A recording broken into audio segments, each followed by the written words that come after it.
Satu, dua, tiga. Halo guys, Kami dari aliran filsafat hukum alam. yuk kenalin anggota-anggotanya. Halo teman-teman, perkenalkan, nama saya Komando Suara Dia, NIM D1A020221. Saya dari kelompok hukum alam. Perkenalkan, nama saya Ida Yunus Paramita dengan NIM D1A020227. Perkenalkan, nama saya Gusti Agung Budi Yogosena dengan NIM D1A020217. Halo, perkenalkan nama saya Iwayan Padarsana dengan NIM D1A020225.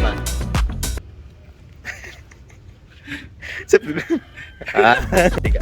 Hai, perkenalkan nama saya Ketut Bayu Karya Arta Jaya, NIM D1A020219.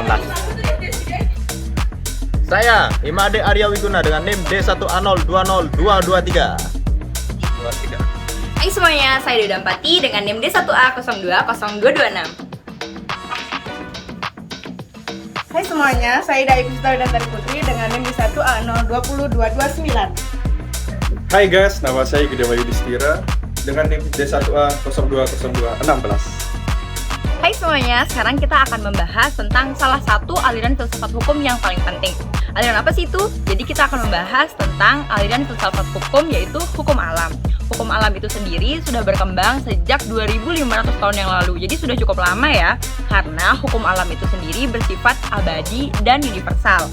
Jadi, hukum alam itu menurut Friedman merupakan hasil dari pencarian manusia terhadap suatu keadilan yang absolut. Tetapi karena gagal, maka muncullah hukum alam. Hukum alam itu dipercayai muncul dari etika dan moral-moral yang dirasa memiliki nilai yang bersifat universalitas sehingga dapat diterapkan kepada seluruh umat manusia.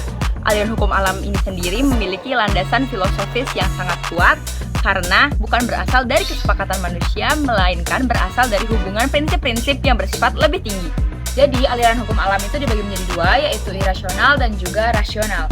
Nah, untuk yang irasional ini berpandangan bahwa hukum yang universal dan abadi itu berasal dari wahyu Tuhan itu sendiri. Sedangkan rasional berpandangan bahwa hukum yang universal dan abadi itu berasal dari rasio manusia.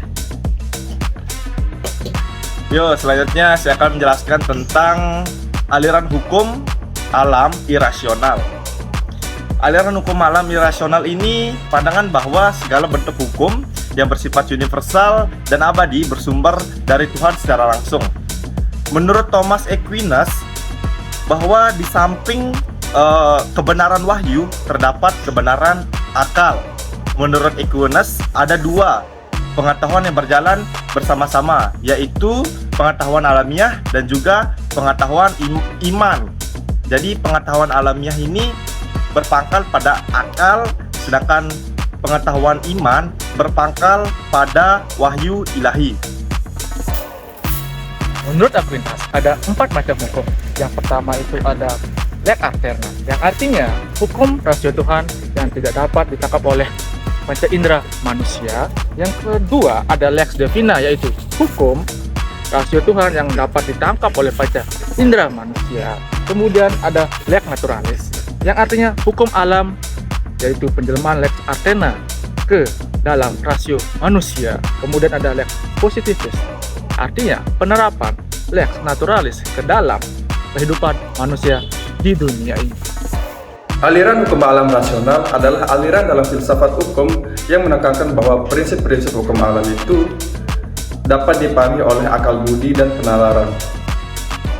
Pandangan ini mengungkapkan bahwa hukum alam itu tidak bergantung pada otoritas ilahi dan wahyu agama, tetapi dapat dipahami oleh penalaran dan refleksi manusia.